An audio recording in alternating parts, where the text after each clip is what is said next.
Hello, and welcome to Overthinking Eurovision. I'm Matt Rather. Croatia has historically not been a Eurovision powerhouse.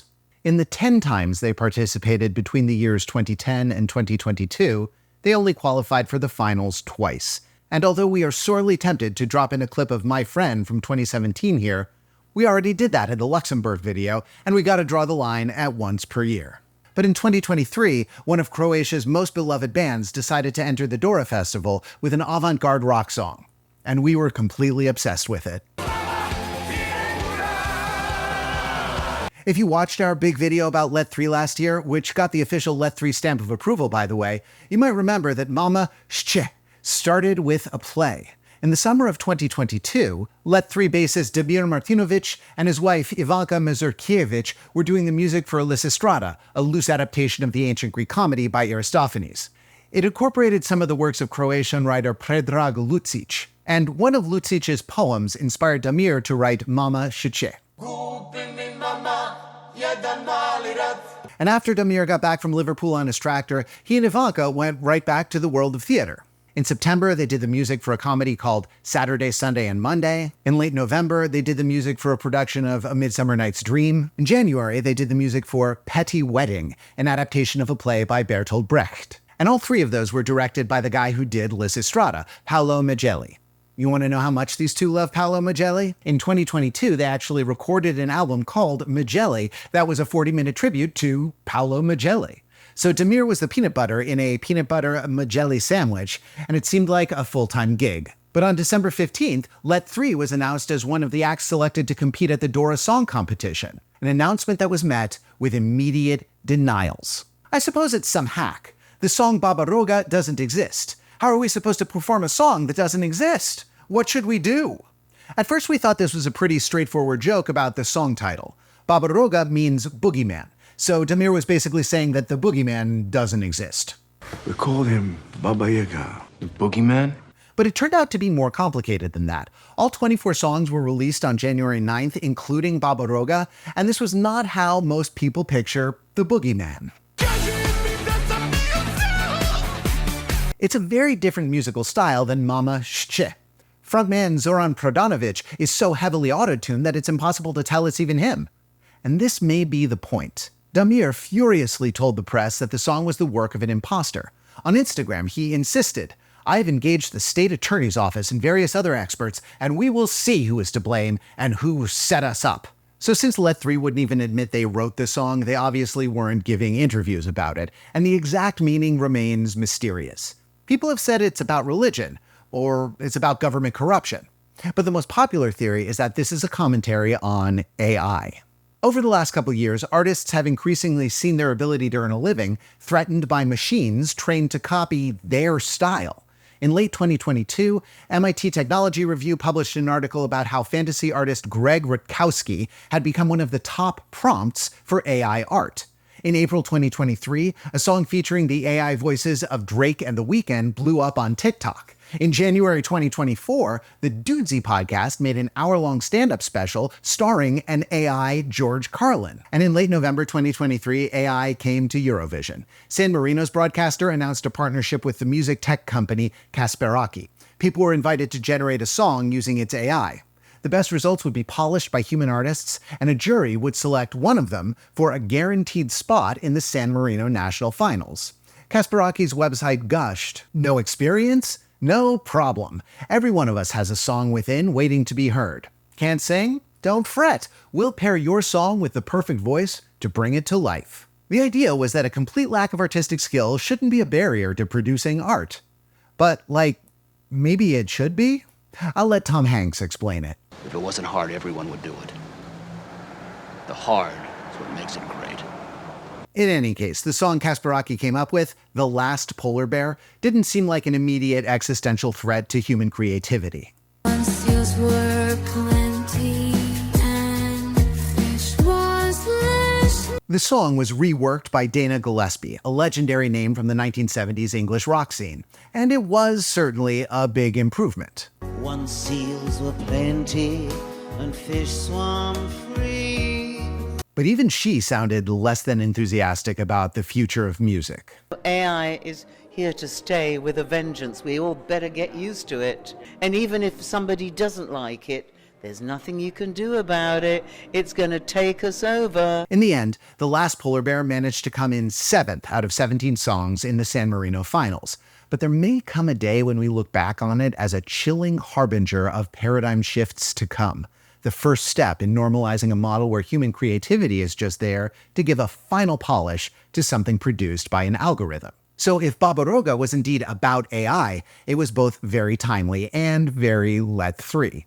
And that might explain why the band members seem to be performing under duress at Dora. I don't have an explanation for the chicken, though. That is the most inexplicable chicken in pop culture since Family Guy.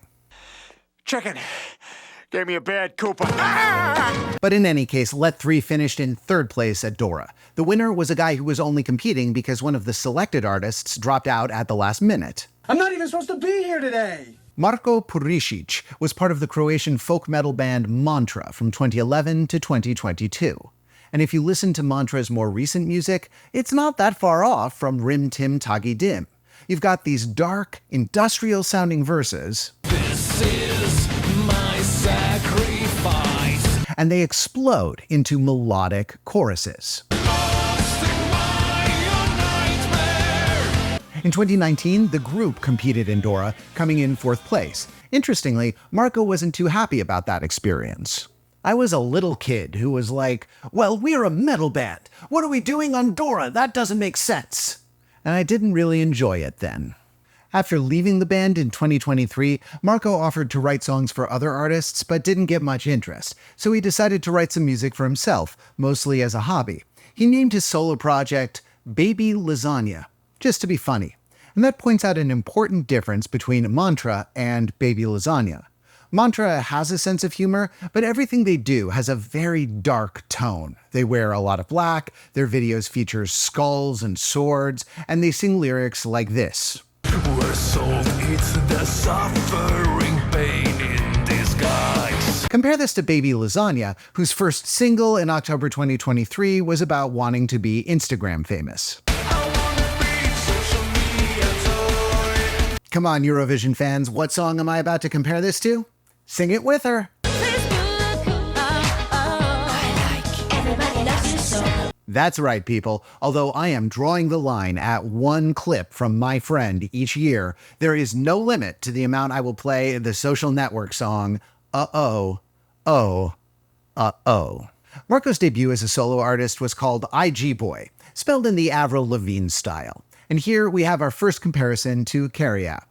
Both Marko and Jere, and Teemu for that matter, are said to be shy introverts. They both invented an alter ego who was larger than life to allow them to express things they couldn't normally say. I think Baby Lasagna is like borderline an asshole. I mean, he's an extrovert, he likes to think that he's edgy, he's not afraid to say some things, and he's kind of crazy, while I think I am everything the opposite way. And this distinction is important, because in real life, Marko did not say ciao to his mama. He's still living near where he was born, in the Umag region. I've had opportunities to leave Umag in Croatia, actually, and to go to work in America, but I was afraid to do it, so I didn't do it. But Baby Lasagna isn't afraid to leave home, and Marko's fantasy of what that might feel like resulted in one of the frontrunners for Eurovision 2024.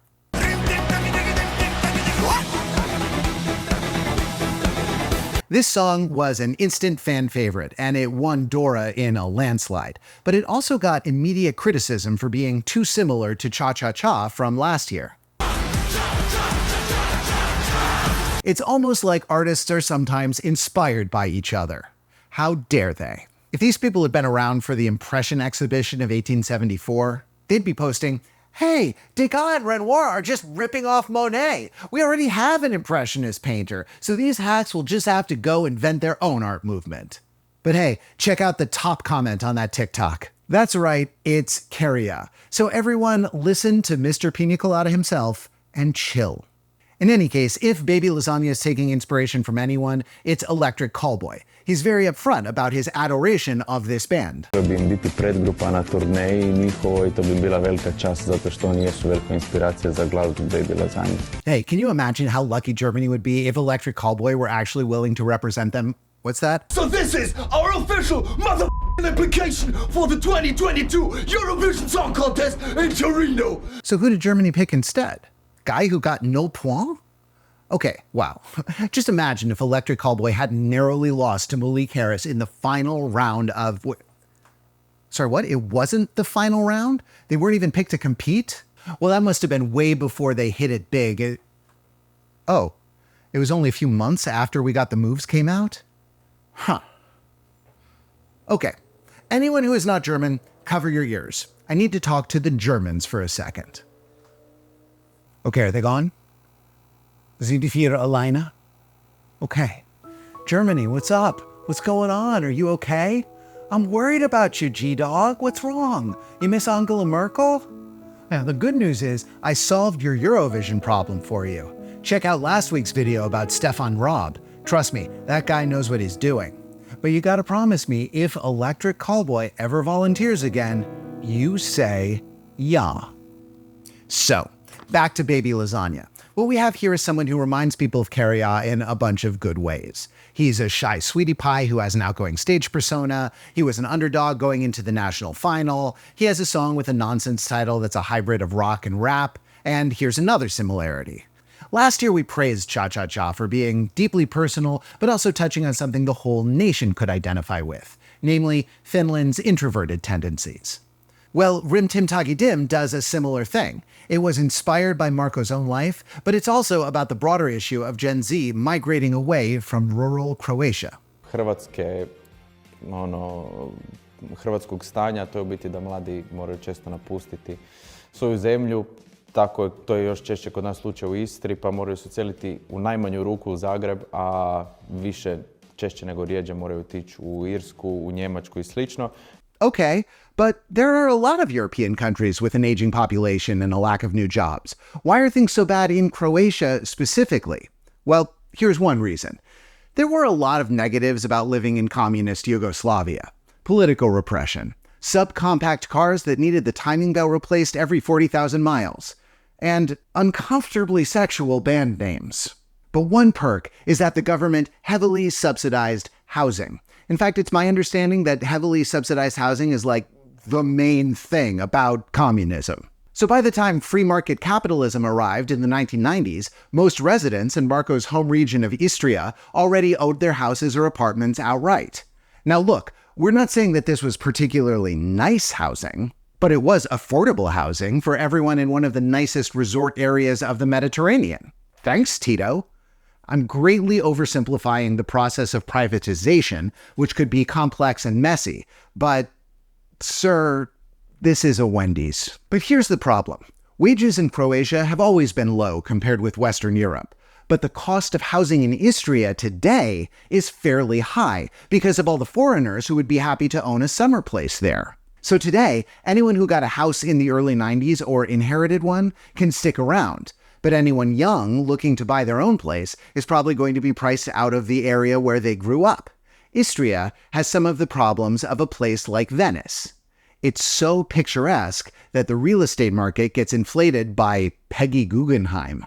In 1919, there was a hit American song called How You Gonna Keep 'Em Down on the Farm After They've Seen Paris. The lyrics were about how soldiers returning from World War I weren't going to want to settle down and grow alfalfa. Croatia does not have that problem. A lot of young people would love to live down on the farm, but all the people from Paris are building McMansions where the farms used to be. And that's why Marco says he feels lucky to have had the opportunity to stay. I was one of the lucky people who got to stay and work where they were born. But of course, young people moving away is a universal experience, and the feelings of excitement mixed with sadness it brings are often channeled into partying. 19th century Ireland had a tradition called the American Wake, where the community would come together to celebrate a person the night before he left home.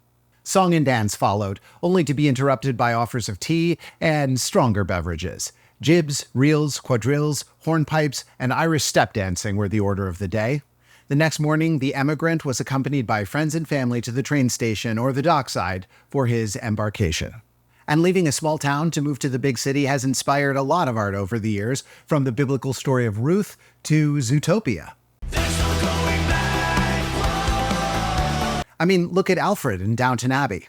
I'm sorry to cut and run, my lord. Don't worry about that. We're proud of you. Much more, and we shall all burst into tears. Or a bunch of different Taylor Swift songs. That was a small town, there in the rearview mirror. And if you're wondering why I picked those two very specific examples, it's because they are Marco's guilty pleasures. Hey Marco, just pointing out that Overthinking It has exhaustively covered both Downton Abbey and Taylor Swift over the years. So if you need a new podcast, we're here for you. In a lot of stories about moving to the big city, the mover seems totally confident, happy, and eager. I will make a brand new start of it. But even though Baby Lasagna is way braver than Marco, he's still struggling with anxiety attacks. My anxiety attacks. The only way he can relax is by getting lost in a familiar dance. So maybe the best musical comparison is this song. Put my hands up to play my song, the butterflies fly away. I mean, think about it. In this song, Miley Cyrus is a small-town girl who nervously moves away from home. She looks at the city girls and thinks they are all so pretty and so advanced. 'Cause all I see is the letters. I guess I never got the memo. But then Miley hears a familiar song and it grounds her. It's a little piece of home. And Marco, too, wonders... Maybe they also know her dance. And maybe what Marco and Miley are implying is that music is something that can unite people from very different places. Hey, maybe there's a slogan in there somewhere.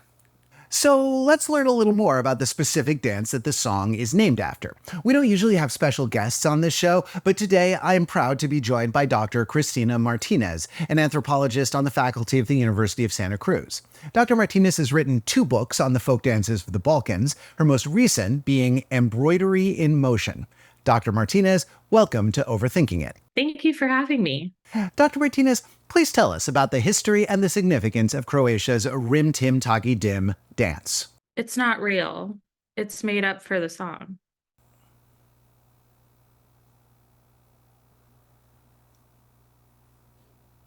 Dr. Cristina Martinez, everyone. Thank you so much, Doctor. I could tell you about some real Croatian folk dances. Hard pass. So this is a song about a made-up folk tradition, which is kind of weird, right? I mean, Norway's Eurovision entry had such a commitment to authenticity that they were forced to change the lyrics to avoid being an exact copy of a 1,000-year-old song. But Gotha, as far as I can tell, has never been turned into wolves. Marco actually is a rural kid who was given the opportunity to move away from home. But he chooses to wrap this real-life experience in a layer of artificiality. So let's think about why you might do this. What's a famous example of a fictional folk song? Edelweiss. Okay, yes, but you can't actually dance to Edelweiss unless you count quietly weeping in your seat as dancing. What's a fictional folk dance? Mamushka! Mamushka! He comes with Mamushka! Okay, yes, the mamushka has been an Addams Family tradition since Lurch knows when. But that's a formal, ceremonial ritual. I think in the category of fictional folk dances, there's one that stands above the rest. Let's go. Whoop. Zorba the Greek was a 1964 drama written and directed by the Cypriot filmmaker Michael Kakoyannis. It's about the friendship between a young Englishman and a Greek peasant who teaches him about life, love, and in the iconic final scene, dancing. Teach me to dance. Dance. The movie's score was written by Mikis Theodorakis, who was one of Greece's best-known composers for half a century. The dance these two characters do is based on several traditional Greek steps, but modified a bit because Anthony Quinn was performing on a broken foot. At the movie's premiere, they named this dance the Sirtaki because it was related to the Sirtos dance. And those of you who watched our video on Marina Sati last week might remember that her Eurovision song this year, Zari, actually uses that Sirtos beat. The reggaeton, for you guys outside of Greece, in Greece we call it sirtos. The Sirtaki was not a real folk dance, but over the past 60 years, something strange happened. The movie was so popular that the Sirtaki was sort of willed into existence. You can find hundreds of Sirtaki dance videos on YouTube.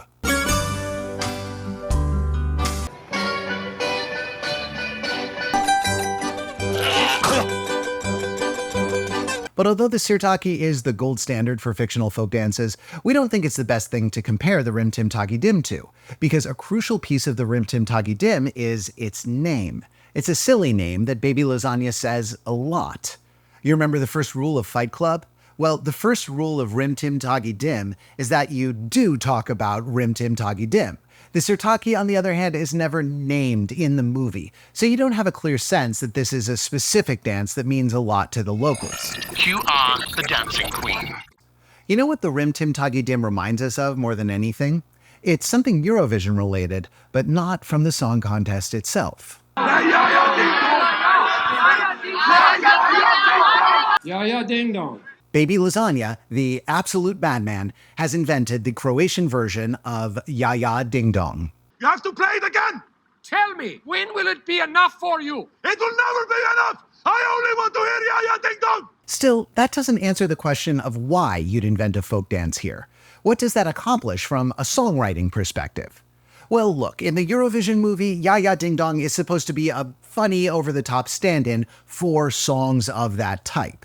And Baby Lasagna, if it wasn't clear from his name, also likes to make people laugh by making everything larger than life. Everything except lasagna, I guess. Rim Tim Tagi Dim also scans nicely into the song's 5-note riff. When I got to that riff, that phrase, Tim Tim Tagi, I was like, I was singing it, Rim Tim Tagi Dim, Rim Tim Tagi Dim, Tim Tagi, and I was like gibberish. Yeah. We're inclined to think Marco invented the Rim Tim Tagi Dim for the same reason he depicts his town as super rural, almost pre-industrial. Everything here is exaggerated. One of the first lyrics tells us that he sold his cow. In interviews, Marco tells a funny story of driving around looking for someone with a cow that they could use in the music video. And this story reveals two things. First, although Marco really is from a rural area, not everyone owns a cow there like in the song. Secondly, it is still possible to find a cow if you really need one. So the world he's showing in the music video isn't a complete fabrication, but it's a heightened fairy tale version of the real world. Now, you can imagine a song that's about modern rural life in Croatia, but that song would be about driving around in your Rimac to pick up a case of Ojuisko and then listening to turbo folk all night. And that version might become a huge song in Croatia, but only in Croatia. What Baby Lasagna is doing is making his experience more universal by taking the emotional truth of the situation and placing it in a folk context that's easy for any European to identify with. So there are lots of reasons to love this song. It's super energetic and fun. It's about a universal human experience. Its artist is a real Cinderella story. But forget about all this. The real reason to support Baby Lasagna is that he is a cat lover. I have 3 cats, and one of them is like really nice and cuddly and stuff. The other is always outside, and the third one is like princess, like don't talk to me, I don't care. Now, weirdly, Rim Tim Tagi Dim was not the only cat-related song this year. Latvia had the Cats song, and Germany had a song just called Cat. But crucially, both those songs were about women comparing themselves to cats. Daring today, aren't we? Baby Lasagna is singing about real cats. And of course there is this, the greatest lyric of Eurovision 2024. Meow cat, please meow back. Speaking as a proud cat owner, this is the kind of representation Eurovision desperately needs. So while at first we were disappointed that we didn't get another season of Let 3, we've been convinced that Croatia made a perfect choice here. We'll see you next time. You're really not happy with me, are you?